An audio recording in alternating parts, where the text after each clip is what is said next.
This is the first section of the auditory listening. This is Chapter 11 in the Patient Care for Radiography with an Introduction to Medical Imaging. This is Chapter 11, Patient Assessment, pages 189 to 210. Any notes may be found in this textbook on the following pages. In an imaging suite, the radiographer is sometimes the only person present to recognize a patient's needs for a medical response, be alert to adverse changes in a patient's conditions, will allow earlier intervention, and may help to avoid life-threatening emergencies. Patient assessment is important for setting priorities. Radiographers are frequently responsible for scheduling the operations of a specific room and may need to determine how to sequence patients effectively. Good assessment and evaluation skills will allow you to be both comfortable and flexible while arranging schedules to meet the needs of patients who are ill, obviously in pain, or presenting with valid emergencies. Another aspect of your role as a radiographer of this sequence is the responsibility for relaying information to the radiologist. Your ability to take a relevant history and report pertinent observations will assist the radiologist in making decisions about diagnosis and treatment. Taking a history. Radiologists depend on radiographers to assist them in obtaining accurate information about the patient's history and current condition. The answers you receive from the patient may influence how the examination is conducted. The history also helps radiologists to focus the interpretation to meet the referring physician's needs. This is not a detailed medical history, but rather a thoughtful determination of why this particular radiographic study is being done, and it can be as simple as indicating the site of injury. Patients sometimes complain that they feel like products on an assembly line. The process of taking history presents an opportunity for you to give the patient some individual attention and build rapport. Your ability to gain the patient's confidence will also influence the amount of relevant information you obtain. Remember to introduce yourself, address the patient by name, deal with any immediate patient concerns as soon as possible. Many facilities implement the aided communication tools to help facilitate the communication between patient and caregivers. AIDIT stands for acknowledge. Warmly greet the patient by name. Introduce. Tell the patient who you are, name, title, length of time of profession, and what you will be doing for them. D stands for duration. Duration means to explain how long the exam will take and frequently update the patient for any delays. Explanation. Describe the exam the patient will be undergoing. This is an opportunity to collect pertinent history. Thanks. Express gratitude for the patient for choosing your facility for his or her care, for exhibiting patience, for being positive throughout the exam, and so forth. Questioning techniques. To improve data gathering, whether obtaining a history, employ the following questioning techniques to encourage communication to prevent the patient from wandering off subject. Open-ended questions, facilitations, silence, reflection and reiteration, clarification or probing, summarization. History should begin with open-ended questions to encourage the patient to provide a narrative, sharing information with about their condition, and explain why they are having a specific imaging study performed. Closed or direct questions may be used after patients provide their narrative and can be used to obtain missing information. These questions will elicit a short yes or no response. As patients tell you about their condition, you should nod or say yes to facilitate and encourage them to continue their story. Using silence gives patients time to think and organize their thoughts without interruption from you. Reflection or reiteration gives you an opportunity to restate what the patient has said and enables you to determine whether you are listening carefully and recording the information accurately. You will want to use clarification or probing questions to elicit more information from the patient. For example, when a patient tells you that the reason for the X-ray examination is for stomach pain, ask the patient to tell or show you the exact location. Use terminology that is understandable to the patient when asking probing questions. When the patient has finished giving you all of the information, summarize the history to ensure that you have not missed any important point and that everything has been recorded accurately. As for anything else that they may have forgotten to mention. Elements of a history. Employing the therapeutic communication skills learned in Chapter 6 and the questioning techniques listed previously, you may begin the history by asking a general question about the nature of the problem, such as, do you know why Dr. Chen wants you to have an X-ray image of your chest? Be realistic in the scope of your questions and focus on expanding the information provided on the imaging requisition form by using probing questions. This is especially important when the request or order does not give the rationale for ordering the procedure. Most departments have policies stating that such information must be provided, but in practice, the only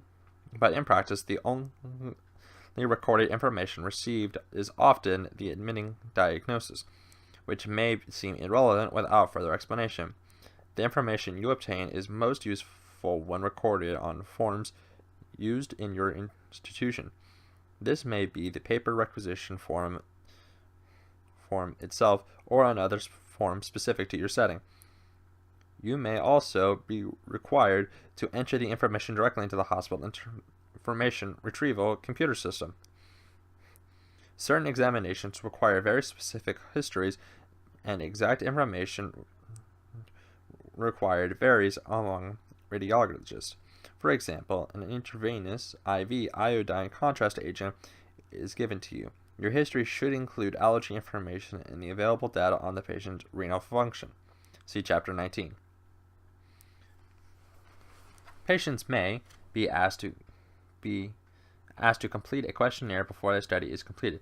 See Table 11-1 on page 191, my apologies, 191, to provide Table 191, Table 11-1 provides some appropriate history, questions, and observations pertinent to many patient complaints. You can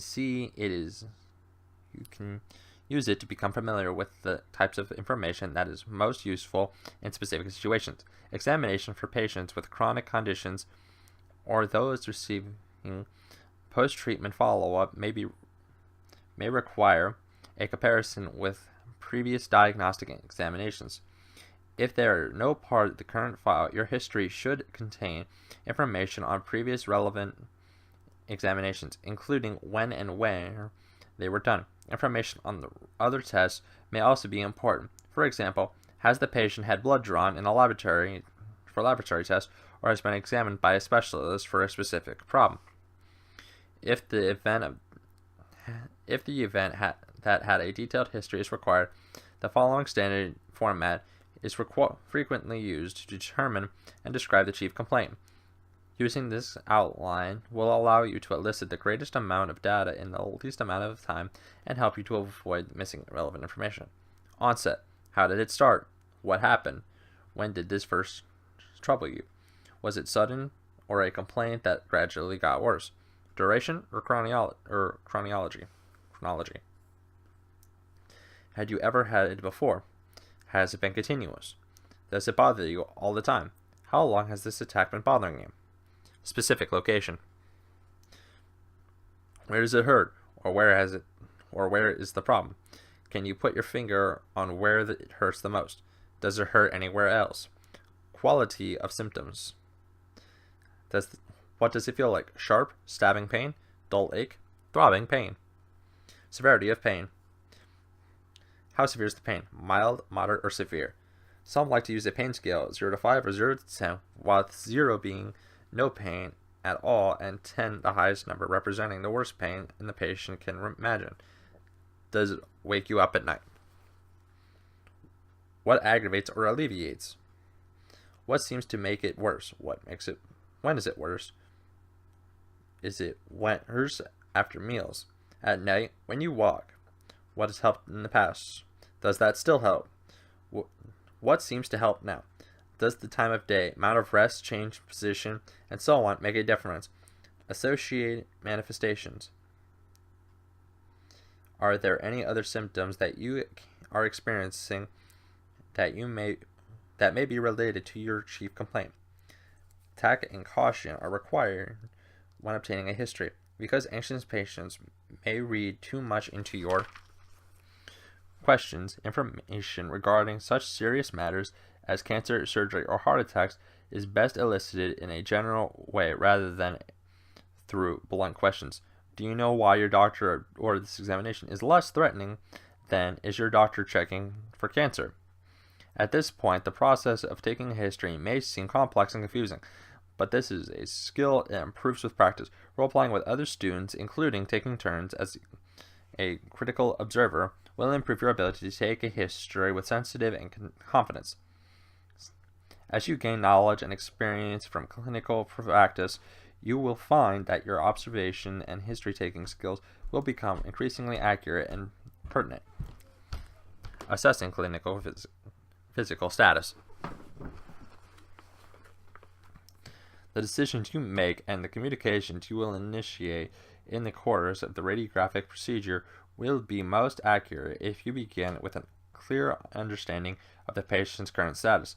In addition, the radiographer is often the first and primary observer of a specific change in the patient's current condition. To accurately assess changes, you must first establish a baseline for your observations. Checking the charts. Before you start the procedure, it is important to review the requisition. Often the requisition will not have enough specific information, so this is in an area in which your skill in history taking will prove valuable.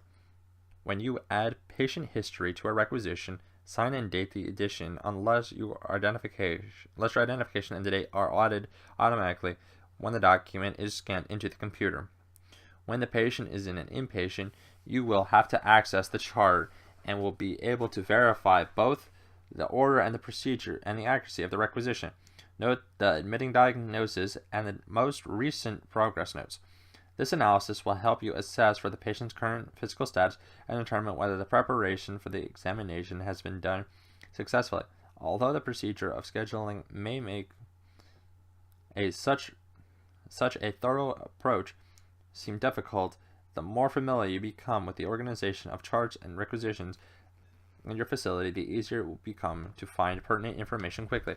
Nurses' notes may also be helpful. In recent notation reads unable to stand to void, you can anticipate the need to help when transferring this patient to the X-ray table. A statement such as emesis times 3 during the previous 24-hour period should be brought to the radiologist's attention before proceeding with barium swallow. Medications may be necessary to calm the patient's stomach long enough for the examination to take place. If such medications has already been taken, it may affect the peristaltic action and therefore the interruption of the interpretation the radiologist will give to a fluoroscopic study. Some notes have special significance for the radiographer. Allergies may be noted in red on the outside of the chart holder as well as the history. Many facilities have elected to use standardized color coding braces or clips on the patient's identification band. See again figure 11-1 as means as visual alerting caregivers to allergies, often coded in red, fall risk, often colored in yellow, and DNR or do not resuscitate in purple. A patient with a previous history of allergies is sometimes referred to as an allergenic individual and is most likely to have an adverse reaction to contrast media. You must report a complete account of allergies to the radiologist if the patient is to receive a contrast medium for the examination. Further assessment of allergy potential is discussed in Chapter 18. Physical assessment. In the context of this chapter, assessment is an ongoing process of observation, comparison, and measurement. Of note, to evaluate the change of a patient's condition before, during, and after procedures in an imaging suite. How do you know when the patient's condition is worsening? What should you be looking for? The most important process in the patient assessment is sometimes called eyeballing the patient. A skilled observer compares the actions and appearance of the current patient to those with other similar patients of the current patient and those with similar of other similar patients and the appearance of this patient now and how he or she appeared earlier. Similarly, you will learn to respond to subliminal changes in the overall appearance of the patient. Skin color. One of the easiest signs to recognize a change is a change in skin color. Individual complexions vary, but when pale skin becomes cyanic or olive skin becomes a waxen paler, the changes is usually quite apparent. The term cyanotic denotes a bluish coloration in the skin and indicates a lack of sufficient oxygen in the tissue. This is most easily seen in the mucous membranes, such as the lips and the lining of the mouth. Nail beds may also show a bluish tinge. For some patients with heart or lung conditions, this may be a chronic and usual state, but the patient who becomes cyanic needs oxygen and immediate medical attention. Skin temperature. In Chapter 6, we discussed the importance of touch as a form of communication reassurance. Contact with your hands also allows you to take physical observations about ongoing status of the patient. The acutely ill patient in pain may be pale, cool, and diaphoric.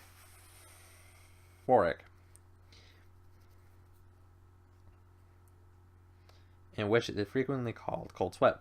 Hot, dry skin may indicate a fever, whereas warm, moist skin may be a response to the weather or the room temperature. Acute anxiety may cause cool, moist skin with wet palms and shaking hands. Anxious patients may find it difficult to concentrate and may need additional instruction during the radiographic procedure. They often need more precise instructions, and you should give a written instruction for any follow-up care. Level of consciousness. Sudden change in the patient's mental acuity may indicate a critical problem that requires immediate treatment.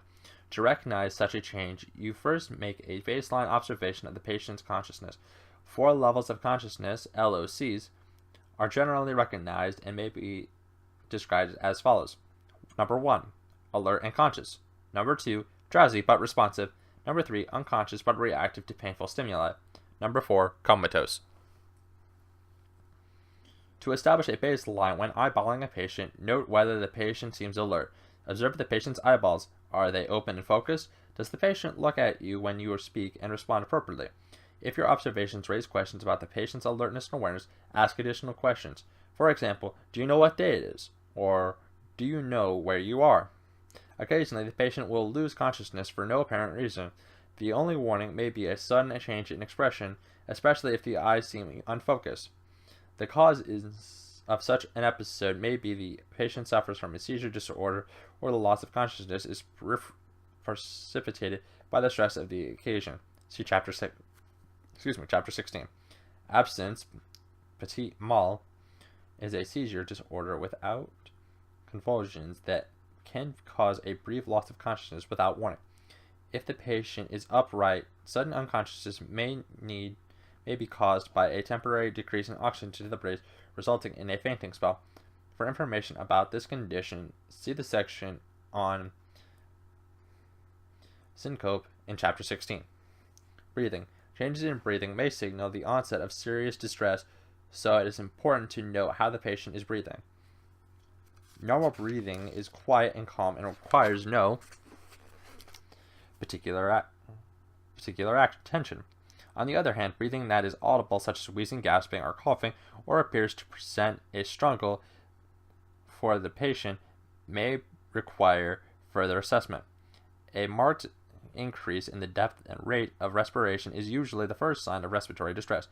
Chronic conditions such as emphysema and cardiac insufficiency affect breathing and should be noted when assessing the patient. When patients with these complaints come to the imaging department, a chronic respiratory problem may be the represented condition, or they may be admitted for a completely unrelated problem. For example, the emphysema patient who needs a hernia repair, or other surgery may come in for a chest x-ray before admission. Radiographers must be alert to identify patients with emphysema, a form of chronic obstructive pulmonary disease that prevents patients from exhaling effectively, limiting their capacity to inhale fresh air. Patients with emphysema share several characteristics. An increased anterior-posterior thoracic diameter gives them a barrel-chested appearance. This is frequently associated with the elevation of the shoulder girdle and associated with and retraction of the neck muscles, all symptomatic of hostile respiration. If the patients have received instructions in positive pressure breathing, you will observe that they purse their lips when exhaling. Recognition of the emphysematous patient is a valuable skill for a technical viewpoint because these patients may require special adjustment and exposure for chest radiography. The anxious patient who breathes too deeply and too often, hyperventilation, may complain of feeling faint or dizzy and tingling and numbness in the extremities. These patients have inhaled too much oxygen and exhaled too much carbon dioxide, disturbing the chemical balance in the blood. Try to persuade them to breathe more slowly or to breathe into a paper bag, which will help return their carbon dioxide level to normal. Positioning can affect a patient's ability to breathe. For example, a patient with cardiac insufficiency will find it easier to breathe with the upper body elevated. Any sudden onset of orthopnea that is not immediately relieved by Naphaler's position may indicate a serious change in the patient's condition. Count the pulse rate and respirations as discussed in the section on vital signs in this chapter. If there has been any change in skin color or evidence of dysphoresis or pain, notify your supervisor or the radiologist immediately. If your assessment of the patient's physical status reveals an abnormal skin color, skin temperature, level of consciousness, or ability to breathe, it is important to determine whether this is a new problem. A sudden change in any of these cardinal signs is significant and may be life-threatening. Determine the reason for this sudden change. If the patient has just received a contrast medium or a new medication, you may be observing the first signs of an allergic reaction. Regardless of whether you can identify the cause, notify your supervisor, the radiology nurse, or the radiologist immediately when there is a change in the patient's physical status. Many facilities have a rapid response team available for assisting when a sudden change in a patient's condition. See Chapter 15.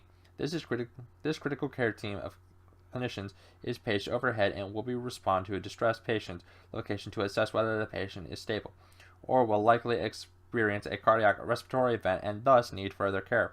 The assessment procedure in the sections that follow may be necessary for further patient assessment when such changes occur.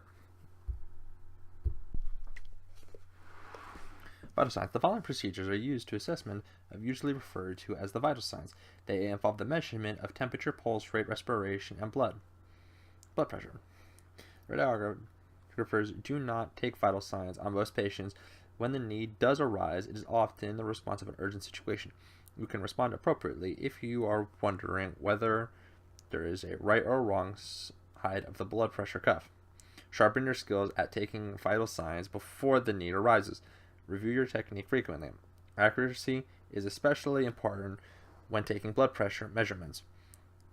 When time allows, practice your technique with your coworkers and other volunteers so your skills will be sharp when needed in emergencies. Most radiology departments have a drawer or box in which they keep a blood pressure cuff and a gauge, a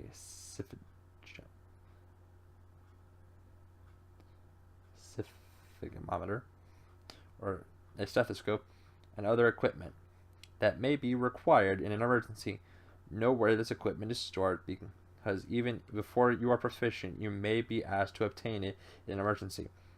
Table 11-2 on page 195 provides a quick reference for normal vital signs according to patient age.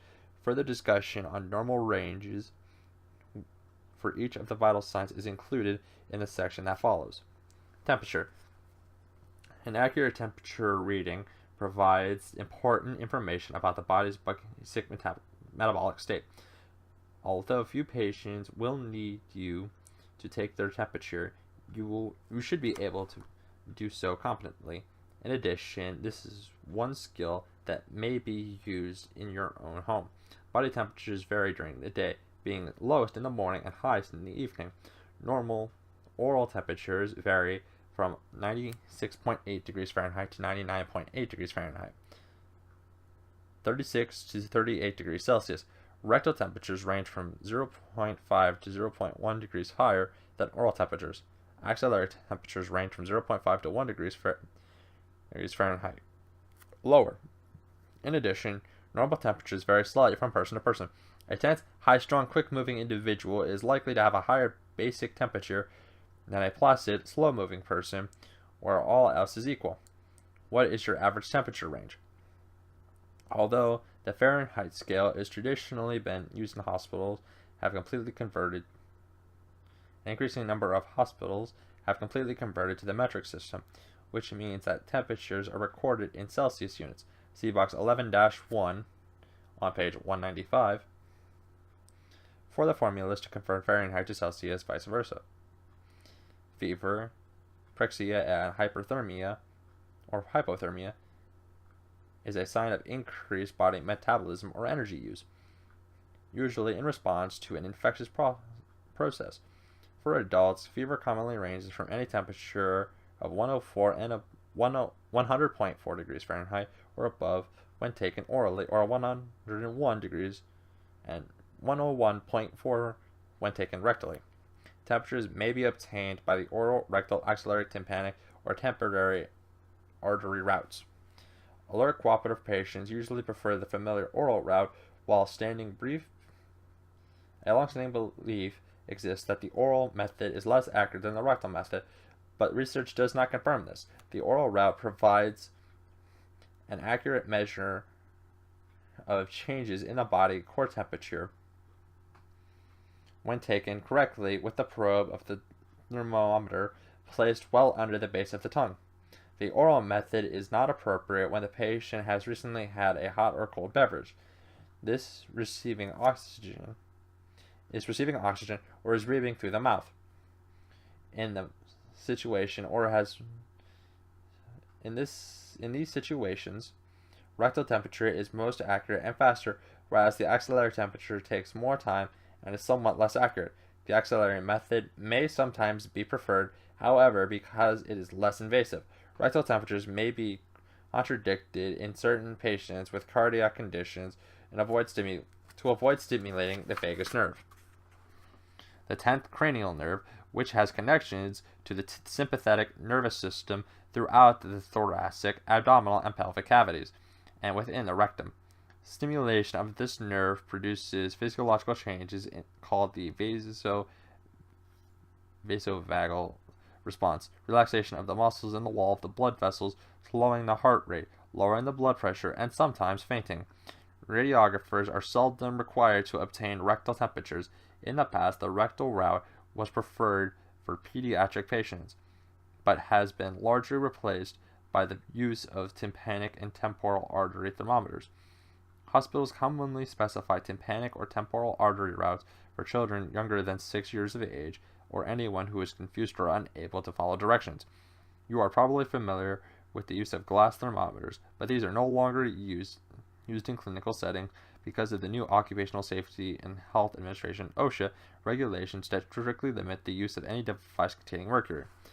Hospital patient care units use diagnostic electronic thermometers that consist of handheld power units with either an oral or rectal probe. See figure 11-2. Disposable sleeves are used to cover the probe, avoiding the need to disinfect the thermometer after each use. The unit emits a short beep when the highest temperature is recorded, and the temperature can be read from a digital display in 1 minute or less.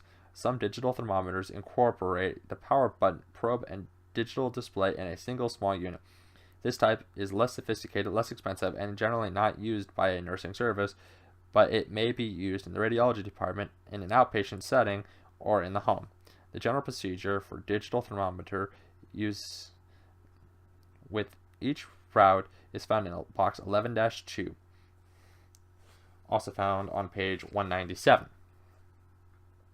Remember to tell your patient what you are about to do. When taking an oral temperature, remind the patient to not bite down and to keep his or her lips closed. Never leave the patient alone with a rectal or axillary thermometer in place. Tympanic thermometers, see a figure 11-3, also on page 197. Measure temperature at the tympanic membrane of the ear. The probe is placed into the external auditory canal and a small button is pressed to activate the sensor. A tone indicates that the reading is complete within a couple of seconds. Temporal artery thermometer, see figure 11-4, contains an infrared sensor that measures the temperature over the temporal artery in the region of the forehead. The gentle scan across the forehead and temporal region is easily and quickly accomplished and is not objectable to a patient. Research indicates that this method is more consistently accurate than the tympanic method. Patients who have unstable body temperatures can now be monitored continuously by using a special probe inserted into the external auditory canal that sends an electronic signal to a digital display monitor. This system is most commonly used for comatose patients in the intensive care unit and the premature or low birth weight infants in the neonate intensive care unit. Pulse. A pulse is an advancing pressure wave in the artery caused by an expansion of blood when the left ventricle of the heart contracts. Because of this wave occurs with each contraction, it is easy and effective way to measure heart rate. This heart rate is measured in beats per minute, or BPM. Common pulse points are shown on figure 11-5, shown on page 198. The most common sites for palpations of the pulse is the radial artery at the base of either thumb. Because your own thumb has a pulse, you cannot take an accurate pulse using your thumb. Place your fingers over the artery with your thumb in the back of the wrist and compress gently but firmly. By compressing the artery against the radius, the pulse is easy to feel, especially if the patient's wrist is held palm down. See figure 11-6, page 198. When the radial pulse rate is taken routinely, it is commonly counted for 15 seconds and then multiplied by 4. Whenever there is an irregular rate or rhythm, count for a full 60 seconds. If the radial pulse is weak or difficult to count, you can use the carotid artery and place your fingers just below the angle of the mandible. See figure 11-7, page 198. This site is easily accessible and particularly important if a patient loses consciousness. If the pulse is not palpable at this site, the heart has stopped beating effectively and emergency measures must be taken. See chapter 16. The dorsus pedis or pedal pulse is taken in the instep of the foot. See figure 11-8, page 198. This pulse may be significant when there is a question of compromise in the peripheral circulation. For example, radiographers may be requested to check the pedal pulse during and after an anteriogram involving the catheterization through the femoral artery or following the application of the cast of the lower extremity. Because this pulse may be an important diagnostic sign, you must practice until you are certain you have the ability to detect it when present. If the pulse is slower or irregular, you may want to take the pulse, epochal pulse, a measure taken by listening to the heartbeat through a stethoscope over the place of the apex of the heart. Look at the stethoscope carefully and become familiar with its use. This instrument has a bell as well as a diaphragm bimodal instrument. Less expensive models have a diaphragm only. On a bimodal stethoscope, you can switch from bell to diaphragm. But for most purposes, diaphragm is preferred. Hold the earpieces of the stethoscope horizontal to the front of you so that the earpieces point up slightly. See figure 11-9 on page 199. Insert the tip into your ears and then tap the diaphragm gently with your finger to ensure that you can hear. Now press the diaphragm firmly over the apex or tip of the heart. This is normally found at the fifth anterior intercostal space at the left mid-clavicular line. Count the pulse for a full minute and record the rate and any irregularities. Compare the radial rate with the apical rate and record both rates on the chart or on a requisition. If the apical rate is faster, the heart is not beating efficiently. If the patient also shows signs of distress, you should report this to your supervisor or the radiologist. Tachycardia, or abnormally fast heartbeat, occurs when the heartbeat is greater than 100 beats per minute. This may be temporary as a result of exertion, nervousness, or excitability, but can also be caused by the damaged heart. A rapid pulse can also result from interference with oxygen supply or from a large blood loss. This occurs because the heart must beat faster to circulate the remaining blood to carry as much oxygen as possible to all cells to the body. An average normal pulse rate in adults varies between 106 or 60 and 100 beats per minute. A tense, nervous individual is most likely to be in the upper ranges, whereas athletes tend to have a slower rate. In addition to rate, the pulse volume or quality may vary. A weak or thready pulse, especially if quite rapid, may indicate that the heart is not pumping enough blood. Respiration. When a patient shows evidence of respiratory distress, a respiratory rate will help in making an assessment. To count breaths, simply note the number of inhalations per minute. This is often done while continuing to hold the wrist after the pulse has been counted, because some patients may force a change in respiratory rate if they are aware that the counting is being made. If you have having difficulty counting the breaths, place one hand slightly on the patient's back or anterior ribs of the level of the diaphragm. Compare your findings with the normal adult range of 12 to 20 breaths per minute. Slow breathing with fewer than 12 breaths per minute is called bradypnea, and rapid breathing in excess of 20 breaths per minute is called tachypnea. If a patient complains of dyspnea, difficulty breathing, or exhibits an abnormal respiratory rate, you should inform the radiologist and prepare oxygen equipment for immediate use. See Chapter 15 for information on oxygen administration. Patients in shock or with significant blood loss have a marked increase in pulse rate and in rapid, shallow breaths as the body attempts to supply oxygen with the tissue to increase the speed of circulation. Pleurolysis, inflammation of the pleura causing effusions between the lungs and the chest wall, and abnormal pain may also be cause rapid, shallow breathing because the patient attempts to avoid pain by moving the affected area as little as possible. At any given time in the United States, about 15% of the adult population will have a significant degree of hypertension, abnormally high blood pressure. Of this number, approximately 1/4 is unaware of their condition. Hypertension is more common in men among men younger than 50, and in women older than 50. In an aging population, the incidence of hypertension is gradually increasing until approximately 30% of individuals will show some elevation above normal. Essential, sometimes called primary hypertension, accounts for 85 to 95% of diagnoses, with most of the remaining secondary incidents caused by kidney disease or damage. Hypertension contributes to the incidence of cerebrovascular accidents or strokes and congestive heart failure, or CH, congestive heart disease.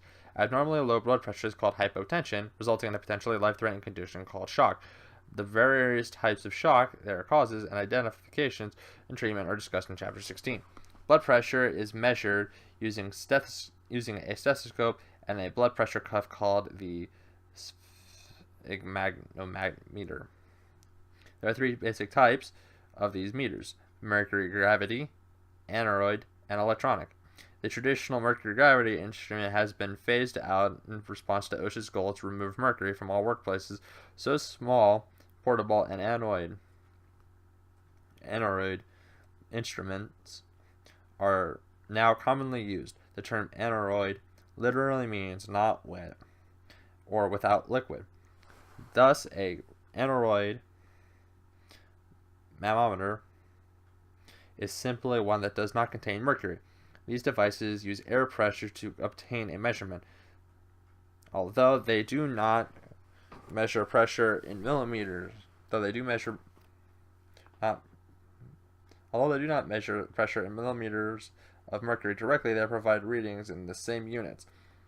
There are several designs of electronic instruments, some of which measure pressure automatically at regular intervals.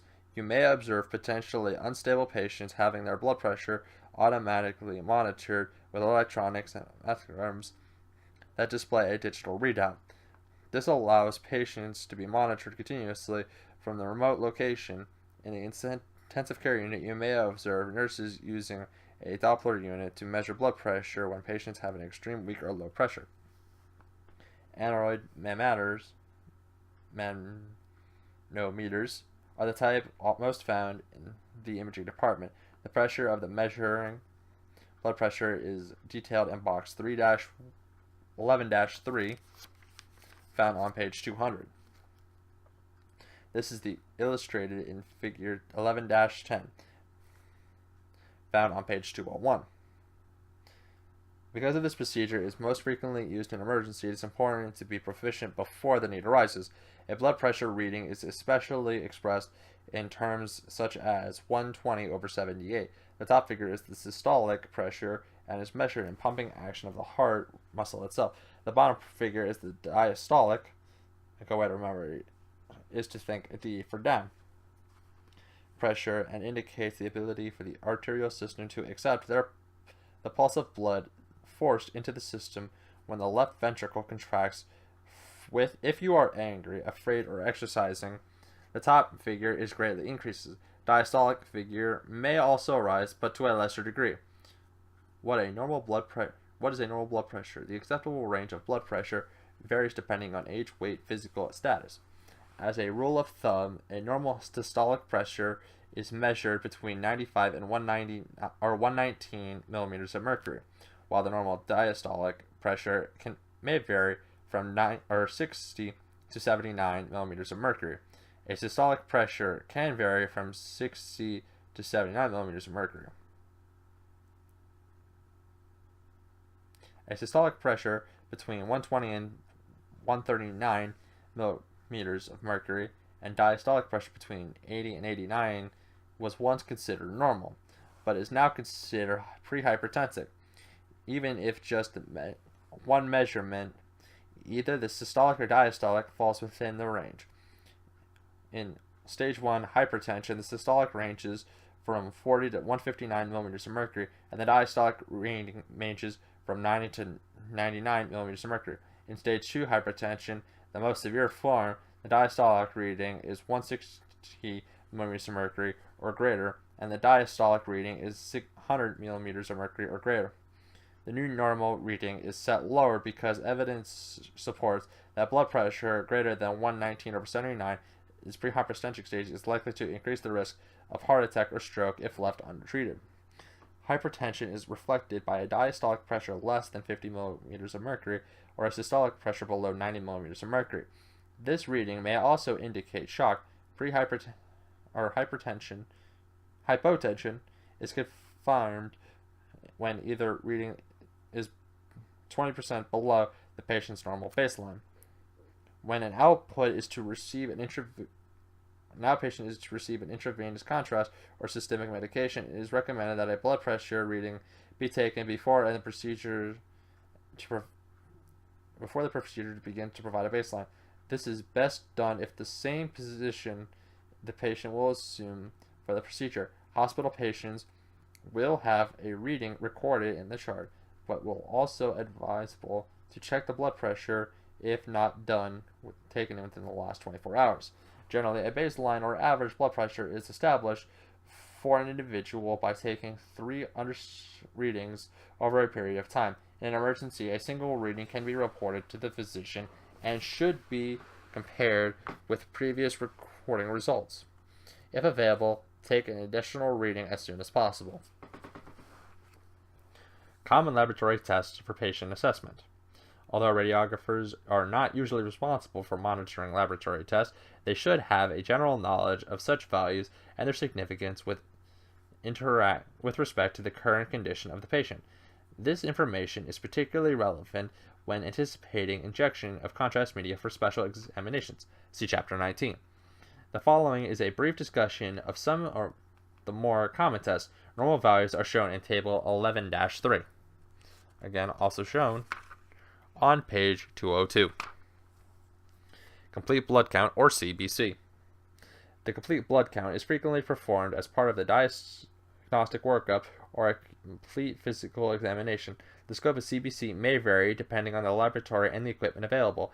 As many of 12 different determinations may be performed as part of the routine CBC. All CBC include red blood cell RBC count, hemoglobin concentration HGB, hematocrit HCT, RBC indices, white blood cells or WBC count, WBC differential count, and platelet count. The RBC indices include mean corpuscular volume, or MCV, mean corpuscle hemoglobin, or MCH, meanwhile corpuscle hemoglobin concentration, MCHC, and red cell distribution width, RDW.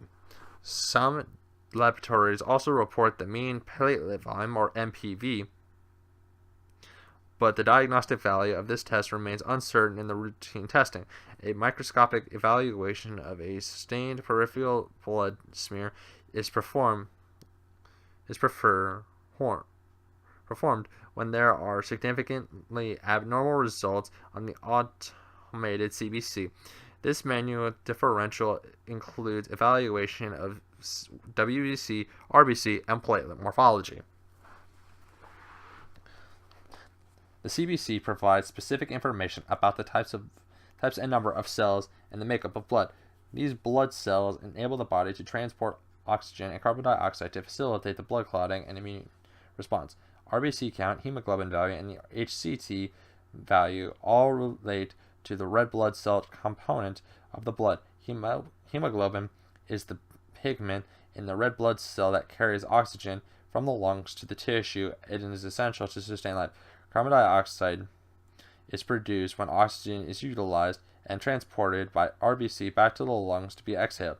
These functions are compromised when the number of RBC in this circulation is decreased.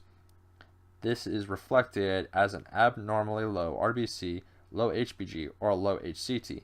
This information is helpful in diagnosis and evaluation of specific disease process affecting the blood, such as a deficiency of anemias, hemolytic anemias, hypoplastic bone marrow, and chronic systematic disorders such as liver, renal, and endocrine disease. Low RBC, high HBG, and HCT values are associated with anemia, blood loss, and abnormal hydration, such as fluid retention, whereas elevated levels are seen in the polycythemia, or abnormally high level of RBC in the circulating blood, and dehydration and fluid loss. Dehydration is an undesirable condition when anticipating injection of contrast media because it is a predisposing factor for the reaction of the contrast media and contrast nephropathy. The RBC count, HGB, and HCT are principal indicators, and RBC abnormality, and the RBC indices are helpful in identifying the specific types of causes of anemia. WC count is differential count of the various types of WCs are taken indirect to detect infection or inflammation and to diagnose hematoproliferative disorders such as leukemia. These values are also helpful in monitoring treatment for cancer or immune deficiency diseases. The WBC count increases when infection or inflammation is present, providing extra cells to fight infection, and perform phagocytosis. Depression Suppression in a WBC count is indicative of immunosuppression. A low WBC is also seen in cases of excessive exposure to radiation in the patients receiving radiation therapy for chemotherapy.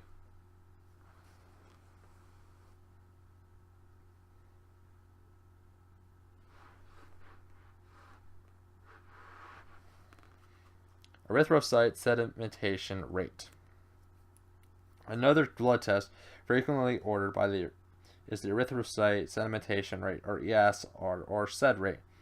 This test is most commonly used to determine the presence or the extent of infection condition in the inflammatory process that are systematic in nature. A test that provides similar information about inflammatory conditions is the blood test for C-reactive protein. Blood clotting assessment.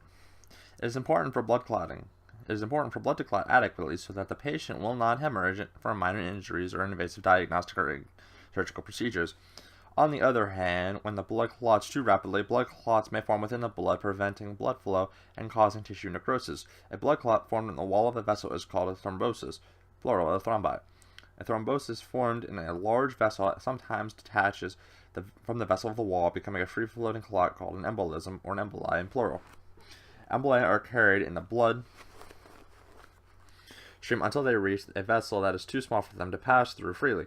Clots lodged in the cerebral vessels cause strokes. Blockage of the coronary artery causes a myocardial infarction or a heart attack. Pulmonary embolism, or a PE, results when one or more emboli lodge in the lung. Platelets are involved with the blood clotting forming mechanism. A significant reduction in the platelet count indicates that a patient may bleed under circumstances that would normally not result in any bleeding. Several laboratory measurements are used to evaluate the blood's ability to clot. The platelet count, which is part of the CBC, a platelet function analysis test, and the coagulation test, known as the prothrombin time, PT, and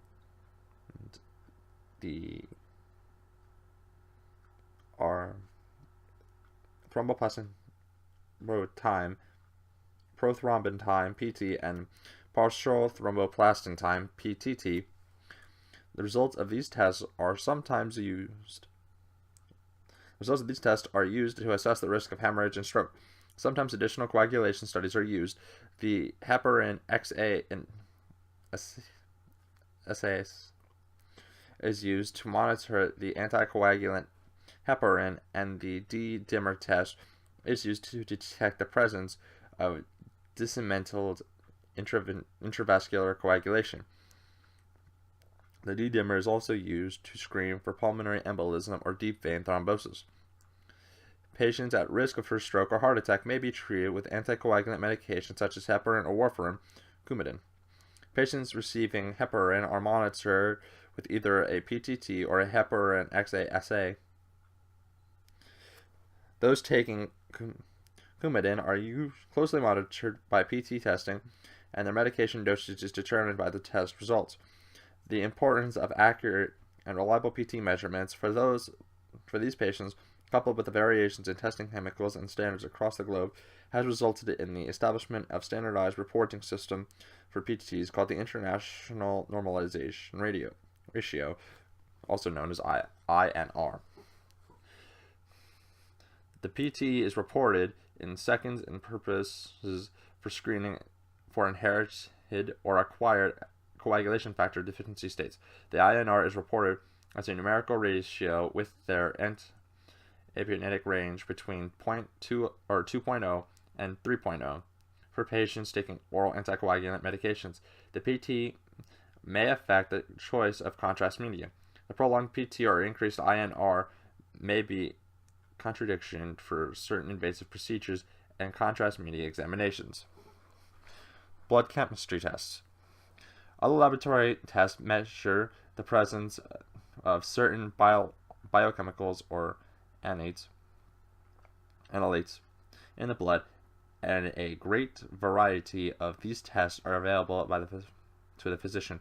A few common tests of the particular interest in the radiographer include glucose, cholesterol, urine nitrogen, creatine, and bilirubin tests. Glucose. Glucose is a form of sugar. This test is common referred to as the blood sugar test, but is preferred named either by serum glucose or plasma glucose. The abnormally high glucose level is called hyperglycemia, and low glucose is called hypoglycemia. Blood glucose levels are measured to diagnose and manage patients with diabetes mellitus, a group of conditions referred to as fasting hypoglycemia. See Chapter 16. Cholesterol. Because high cholesterol has been identified as a major risk of heart disease, cholesterol measurements have become quite common. The total serum cholesterol test is actually a measurement of the sum of total cholesterol incorporated in a family of cholesterol-containing substances called lipoproteins. There are two basic types of lipoproteins that are commonly assessed along with the total serum cholesterol: high-density lipid protein, HDL, and low-density lipid protein, LDL. LDL is sometimes called the bad cholesterol because elevated levels greater than 60 milligrams per deciliter for normal individuals, or greater than 100 milligrams per deciliter for those with diabetes or other heart disease risk factors, are considered to be a positive risk factor for the development of heart disease. Conversely, an elevated HDL level greater than 60 milligrams per deciliter is considered a negative risk factor, and HDL is often referred to as good cholesterol. Physicians most commonly evaluate patient risk by using the total serum LDL, LDL, and HDL levels because total serum cholesterol testing alone may be misleading. The normal total serum cholesterol range is 100 to 199 milligrams per deciliter. BUN and creatine. Serum urea nitrogen, also called blood urea nitrogen, BUN, is a byproduct of protein metabolism, and creatine is a metabolite associated with skeletal muscle mass. Both BUN and creatine are non-protein nitrogenous waste products excreted by the kidneys. When a disease process compromises the kidney function, the ability of the kidneys to clear these potentially toxic substances is impaired, and the serum levels increase. For this reason, the levels of both BUN and serum creatine are measured to facilitate the assessment of renal function. Normally high BUN levels, called azotemia, may indicate impaired renal function. Elevated BUN levels greater than 20 milligrams per deciliter are also seen in cases with acute myocardial infarction, congestive heart failure, dehydration, and excessive protein intake. Except in individuals with significantly increased skeletal muscle mass, the elevated creatine levels greater than 1.5 milligrams per deciliter are rarely observed in situations other than compromised kidney function, so the elevated creatine levels is considered a more specific indication of impaired kidney function than the BUN. Creatine assays from both serum and urine are utilized in the procedure known as creatine clearance testing. This comparison of blood and urine creatine values can be used to detect very early loss of kidney function even before abnormal increases in serum levels of BUN or creatine occur. Because some contrast medium may cause kidney failure in patients with impaired kidney function, BUN and creatine levels are useful in screening patients for whom contrast medium may have effective.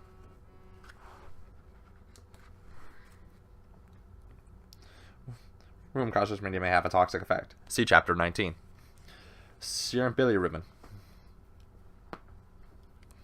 Serum bilirubin testing is a blood chemical assessment that measures the amount of waste products from the breakdown of hemoglobin. Normally, these waste products are produced by the liver and into the coagulated blood and excreted as part of the bile through the common bile ducts in the duodenum.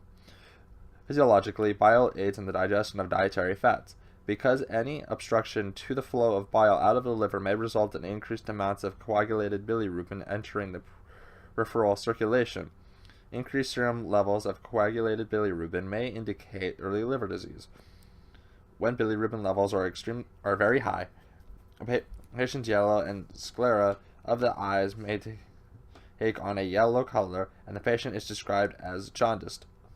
Some imaging studies of the gallbladder and the biliary system rely on the liver's uptake of the contrast agent and cannot be performed while the bilirubin level is elevated. Again, see Chapter 19. Although radiographic examinations of the biliary system are once quite common, they have largely been replaced by the ultrasound studies, nuclear medicine scans, and fiber optic examinations. Electronic patient monitoring. Although acute ill patients are commonly assigned to the intensive care unit, the X-ray examinations are performed using mobile units. See Chapter 20. Critical patients must sometimes be moved to the imaging department for the use of specialized equipment. They are usually accompanied by staff from the critical care unit. Some of these patients will be monitored electronically. Patients may also have been sent from the emergency department with monitors already in place. Pulse oximeter. A common monitoring device is a pulse oximeter, which is placed on the finger, toe, or earlobe. It continuously monitors both pulse rate and blood oxygen levels. See Figure 11-11 on page 204. This device is often used to observe the condition of patients who have received sedatives and may suppress respiratory, and is commonly used in the magnetic resonance imaging suite and the radiographic departments during endoscopic studies of the biliary and pancreatic ducts. Pulse oximeters are sometimes used to measure and record oxygen saturation levels in conjunction with the routine measurements of vital signs. The photosynthesized cells of the pulsoximeter detects the difference between the oxygenated and oxygenated hemoglobin, and a digital readout displays on the current status of the patient. Normal values range from 95 to 100%, receiving inadequate and readings less than 95% may indicate the tissue are receiving inadequate oxygen perfusion.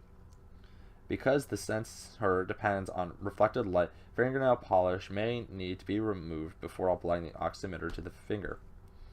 Patients with poor circulation because of chronic obstructive pulmonary disease, coronary problems, or vasoconstricting medications may have unreliable readings.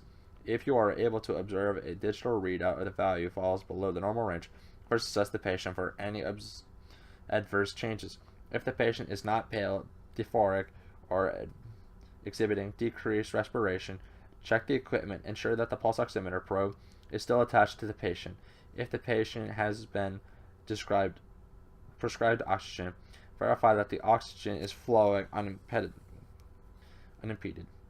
that the tubing is not pinched, and that the delivery device, nasal prongs, or face mask is in place.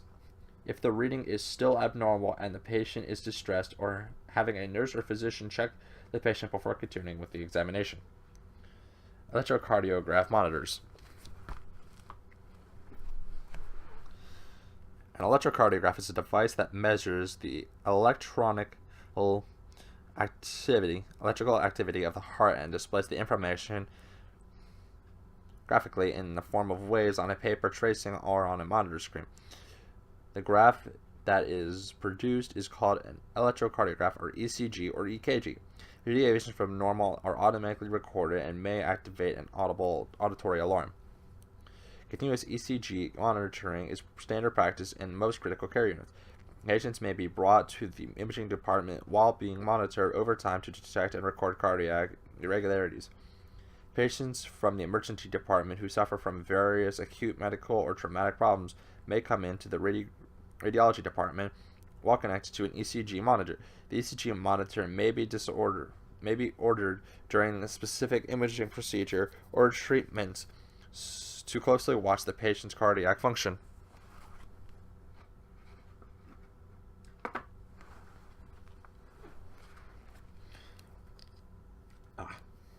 When a patient is being monitored by ECG, electrodes of the patient are attached to cables that connect to the electronic display. See Figure 11-12 on page 205. ECG electrodes are electrical contacts that receive tiny electrical signals conducted by the patient's heart.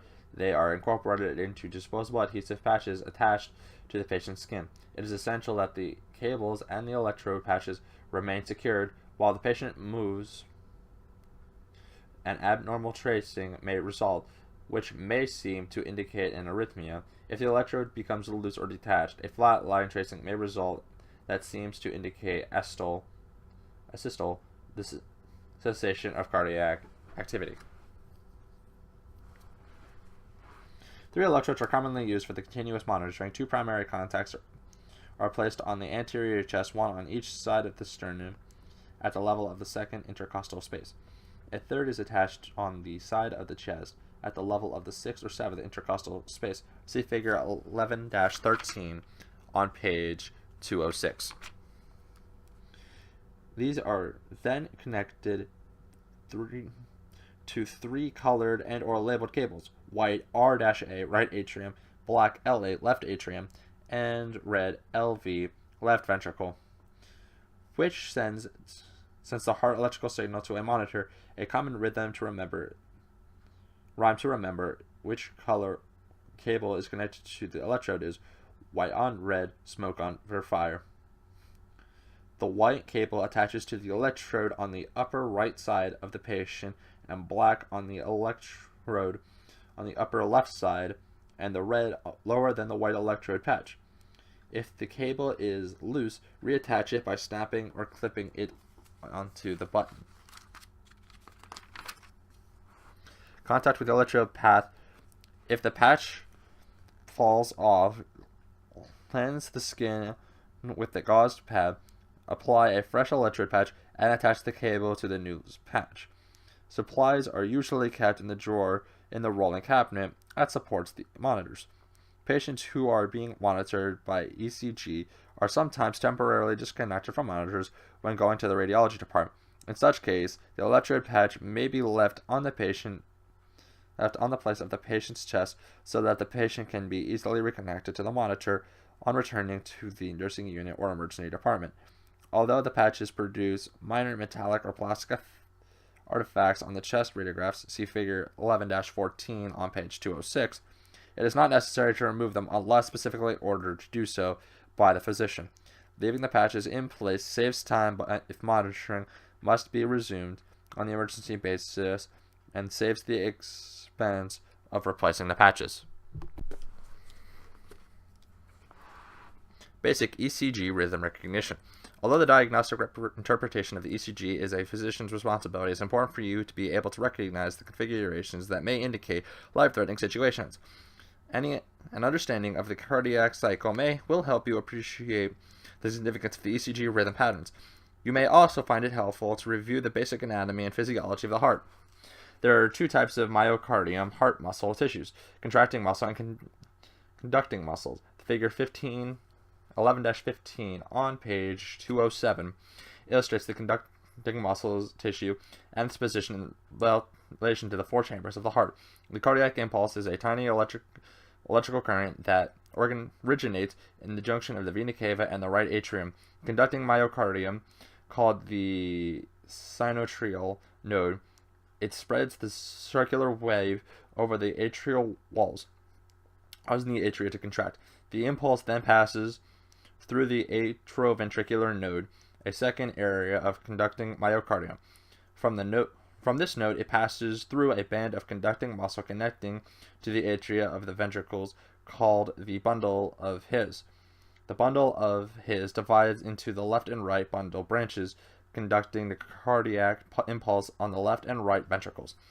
The bundle branches further divide into the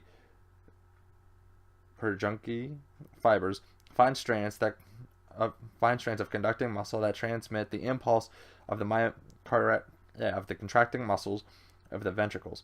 The normal cardiac cycle includes atrial contraction,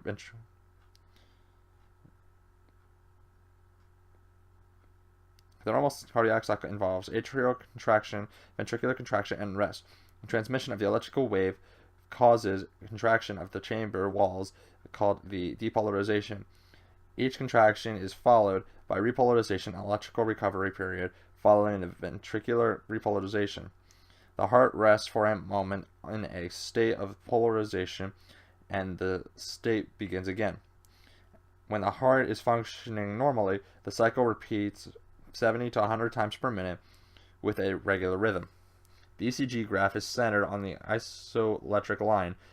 Definitions above and below the baseline indicate the specific electrical impulses. These definitions are referred to as waves and are labeled P, Q, R, S, and T. See figure 11-16 on 207.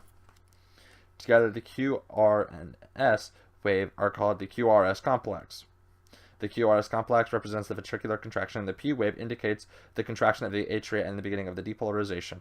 The space between the P wave and the R wave is called the P-R interval and represents the time from the beginning of the atrial contraction to the beginning of the ventricular contraction. The ST statement indicates the time between the ventricular contraction and the beginning of the ventricular recovery. The T wave represents the ventricular recovery or the repolarization. After the T wave, tracing shows that a straight line indicating the heart's resting period. On rare occasion, you may observe a small U wave following the T wave. This is an abnormal wave that indicates a low serum potassium level and other metabolic disturbances affecting the condition of the cardiac impulse. The normal wave form is called the sinus rhythm and is demonstrated as a normal heart rate in 11-17, represented on page 208.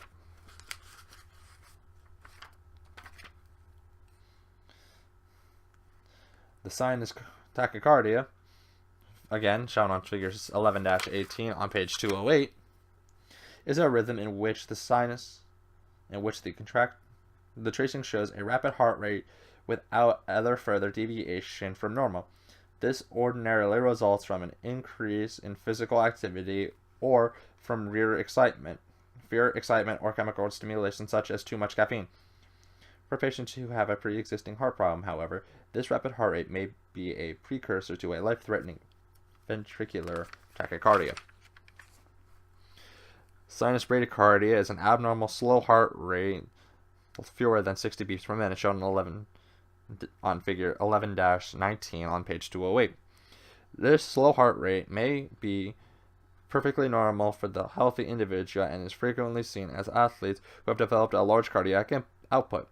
In other patients with slow rate of insufficient to provide adequate oxygen supply to the brain with vital organs, and a pacemaker may be needed to increase and regulate the heart rate. Premature ventricular contraction, PVC, is irregular, early ventricular contractions that interfere with the normal rate and rhythm of the heart. Figure 11-20 on page 209. This is demonstrated on the ECG by a wide irregular QRS complex and a loss of the P wave, which is buried in the QRS wave. PVCs can often be felt by the patient who complain that my heart flutters or that it feels as though the heart is flopped over. Although an occasionally PVC is not unusual and should be not cause undue alarm, a run of PVCs can result in reduced cardiac output by 12 to 15% if untreated. If allowed to congress, PVCs may initiate ventricular fibrillation, where the heart quivers and fibrillates and loses the ability to contract effectively. See figure 11-21 on page 209. Ventricular fibrillation is the most common cause of sudden death. Whether or not a pulse is detected, a code must be called. If a patient has no pulse, a single shock is delivered using a defibrillator and then followed by cardiopulmonary resuscitation, also known as CPR.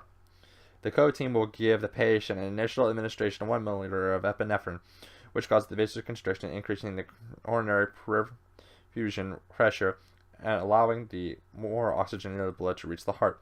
This enhances the intracontractile state of the heart and stimulates the spontaneous contractions. In ventricular tachycardia, figure 11-22 on page 210.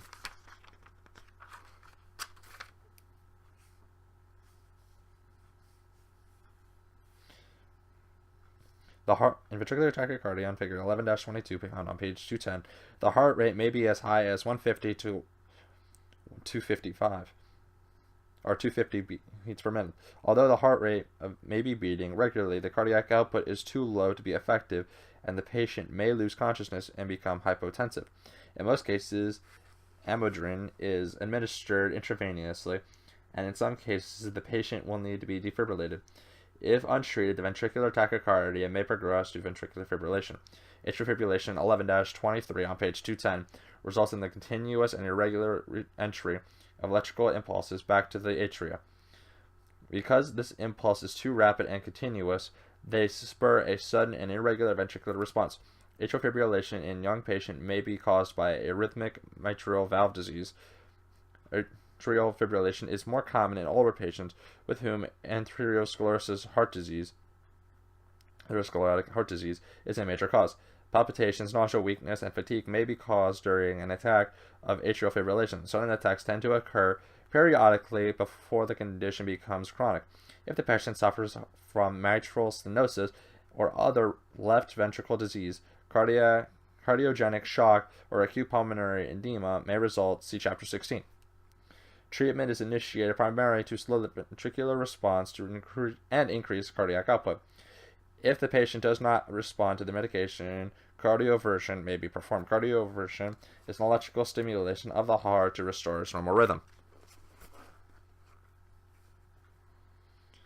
Diagnostic electrocardiograph is an examination commonly used to assess the nature of the severity of the heart disease.